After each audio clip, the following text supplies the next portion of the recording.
हिंदुओं जाग जाओ रे। यदि तुम आज ना जगे कल तुम्हें पछताना पड़ेगा। हिंदू और सनातनी का मतलब ये नहीं है कि मुसलमानों को गालियां दे। हिंदू का मतलब है जो अपने धर्म को तालियां दे।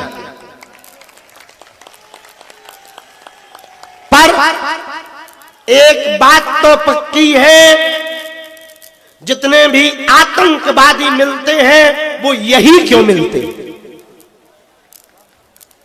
जो हम पर 3 दिन पहले टीवियों की डिबेटों में आरोप लगाते थे, नक कटा हरो, मुंह सर चंदा हरो।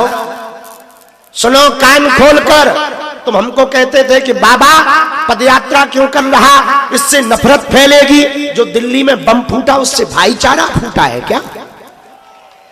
नमस्कार दोस्तों, Anupama Raj Dandotiya welfare foundation ARD news में आप सभी का स्वागत है। दोस्तों, आज हम एक बार फिर बात कर रहे हैं सनातन और हिंदू धर्म की विजय पताका लेकर कौमी एकता के सफर पर निकले बागेश्वर धाम के पीठाधीश्वर धीरेन्द्र कृष्ण शास्त्री की सनातन धर्म यात्रा की, जिसमें हिंदुओं के साथ सिख ईसाई के साथ बड़ी तादाद में कट्टर मुस्लिम समाज के परिवार भी बढ़ चढ़ कर हिस्सा ले रहे हैं।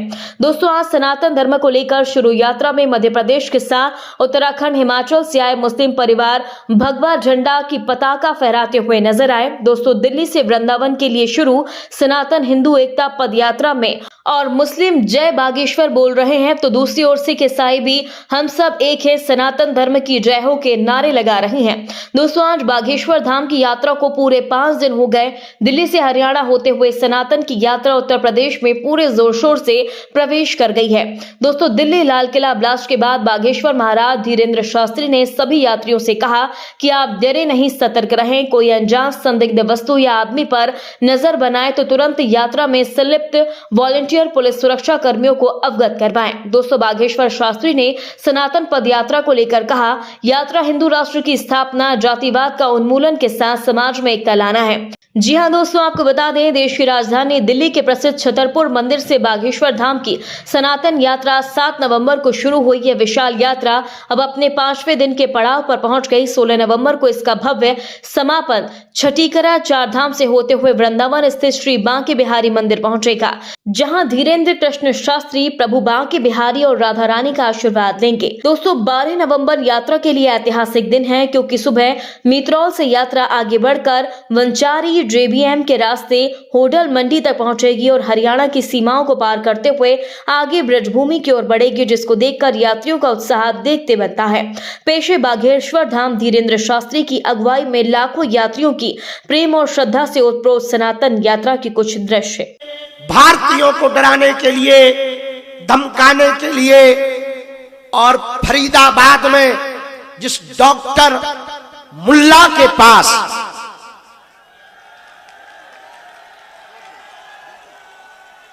2900 kg RDX पकड़ा गया, कहीं ना कहीं वो हम सब भारतीयों को, हिंदुओं को, सनातनियों को रोकने के षड्यंत्र के लिए और शहर के शहर मिटाने के लिए उन्होंने तैयारी कर ली थी। पर धन्य है भारत की सेना, धन्य है पुलिस प्रशासन व्यवस्था, इंटेलिजेंस ब्यूरो, उसको पकड़ा भी लिया गया राक्षस को, और उससे बहुत सी सामान भी पकड़े गए। तो हमें नाम नहीं याद, बंदूक पकड़ी गई, पिस्टल, AK-47, अच्छा 47, हाँ यही हमें याद है। AK-47 पकड़ी गई, कट्टा पकड़ो गाओ, हंस क्यों? हाँ, पिस्टल पकड़ी गई, RDX पकड़ो गाओ और वो मुल्ला पकड़ो गाओ।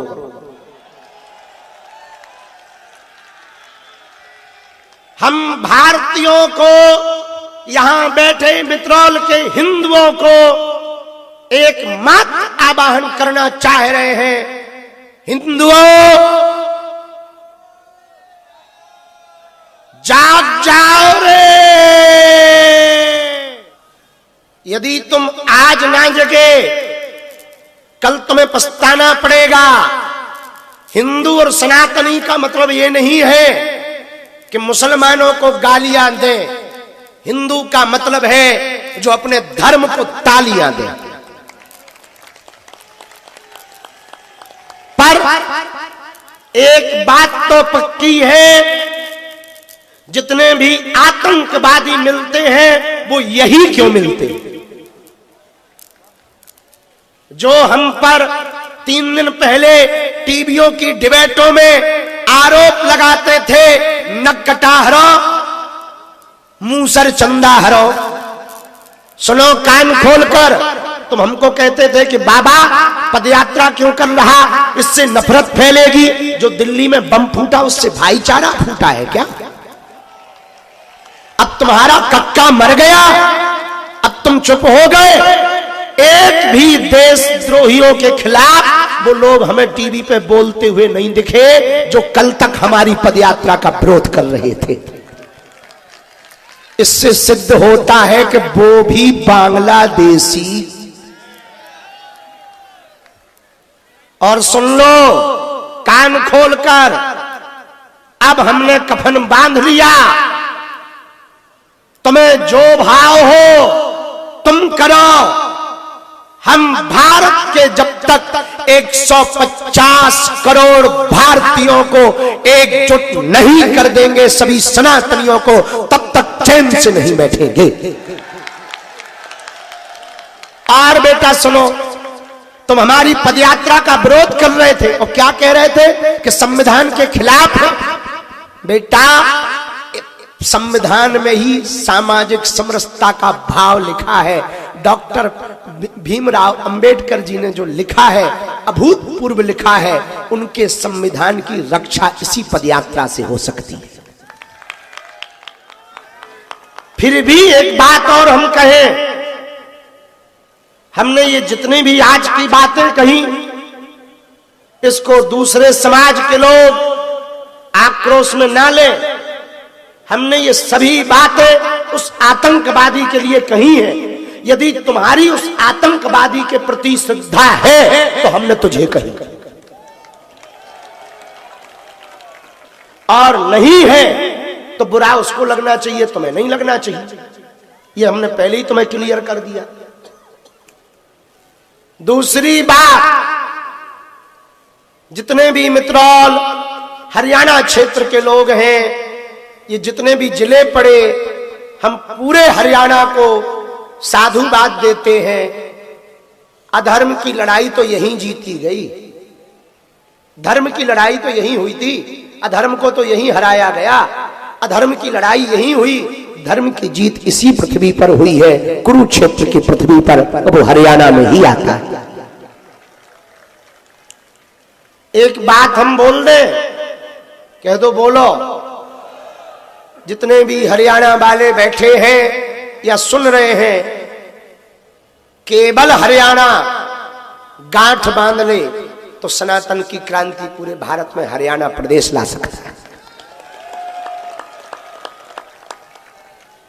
जो हमने फरीदाबाद से लग जाता, फरीदाबाद से लग जाता, फरीदाबाद, बल्लभगढ़, सीकरी, पलवल।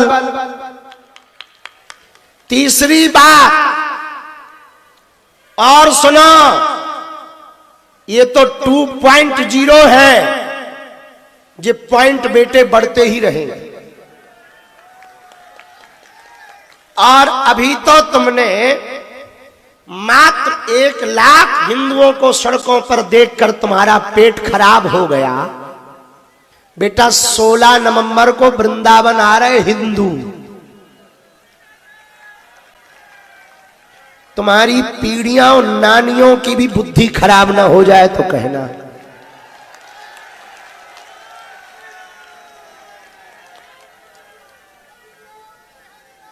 और 16 तारीख को वहीं ब्रज में पूरे ब्रजवासियों के साथ हम शपथ लेकर के 3.0 की घोषणा करेंगे। लो अब बिगाड़ लो जो बिगाड़ना हो, ठटली के भरे। इसके बाद फिर डिबेट करोगे तो बेटा पदयात्रा करेंगे, तो अगली बार ऐसी यात्रा करेंगे कि एक ही बार में सियावल रामचंद्र की हिंदू राष्ट्र की विचारधारा स्थापित हो ही जाएगी। हम किसी मजहब के खिलाफ नहीं, संविधान के खिलाफ नहीं, और हम आप लोगों से भी कहेंगे कानून को हम लोगों को हाथ में नहीं लेना है, न किसी के खिलाफ बोलना है, न किसी का अहित करना है, न किसी के देवी देवताओं के खिलाफ बोलना है। हमें अपनी बात करनी है, अपनी एकता करनी है। जो भी तुम्हारे इष्ट मित्र रिश्तेदार घर पे रह गए हो, टीवियों पर देख रहे हो, अब उनको जरूर आवाहन करना चाहिए। जब उनके वाले इतने बड़े बड़े कदम, बांग्ला न जाने कहां से वो आरडीएक्स आया होगा, पाकिस्तान से आया, बांग्लादेश, वो तो जांच एजेंसी बताएगी, सरकार बताएगी, न जाने कहां से आया होगा। जब वो डराने के लिए इतने हथकंडे अपना सकते हैं, तो हम लोग हिंदुओं को जगाने के लिए एकजुट नहीं हो सकते। और जिस डॉक्टर के पास पकड़ा गया, 8 एकड़ जमीन थी, बंगला था, नौकरी करता था, अब बताओ उसको क्या जरूरत थी ये काम करने की, देशद्रोह की। इससे सिद्ध होता है इनकी मानसिकता ही खराब है, कट्टरपंथियों की। आज भी यदि तुम नहीं हमारी बात माने, आज भी तुम हमारी बात को ना समझ पाए, तो हिंदुओं 8 लोग चले गए कल दिल्ली में, किसी का भाई गया, किसी का परिवार गया, किसी का मुखिया गया, किसी का पति चला गया। विचार करो उनका गुनाह क्या था? केवल एक गुनाह था कि उन्होंने भारत में जन्म लिया था, यही गुनाह था ना, और तो कोई गुनाह था नहीं। भारत में जन्म लेने का परिणाम ये निकला कि वो बेचारे मेट्रो स्टेशन के पास खड़े थे और उन्होंने प्राण त्याग दी, उनके प्राण चले गए, उन्हें पता भी नहीं चला कि हुआ क्या, उन्होंने बिगाड़ा क्या था। एक बात बताओ, भारत में किसी का बिगाड़ा है कुछ? जिस डॉक्टर राक्षस ने ये कृत्य किया है, उसने खाया भारत का, हवा भारत की ली, पानी भारत का पिया, पैसा सनातनी हिंदुओं से वेतन ली, और काम आईएसआई का किया, काम पाकिस्तान का किया।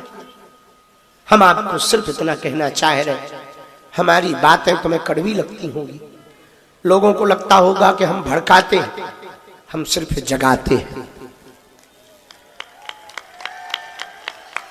जो गए हैं उनका धन धरा रह गया, पद रखा रह गया, नौकरी रखी रह गई, कद रखा रह गया।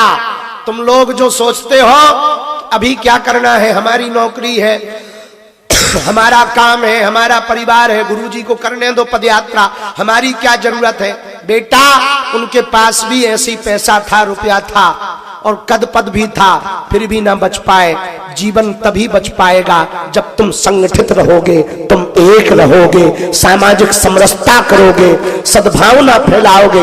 एकमात्र सनातन धर्म है जो पूरे विश्व में शांति फैला सकता है, और शांति के लिए अब सनातन की क्रांति की आवश्यकता है। बागेश्वर धाम की यात्रा आपको कैसी लगी, कमेंट बॉक्स में हमें जरूर बताएं। यदि आपने अभी तक हमारे चैनल को सब्सक्राइब नहीं किया तो प्लीज बेल आइकन दबाकर अभी हमारे चैनल को सब्सक्राइब करें। अगली ताजा अपडेट्स के साथ हम आपके बीच एक बार फिर हाजिर होंगे, तब तक के लिए नमस्कार, जय हिंद।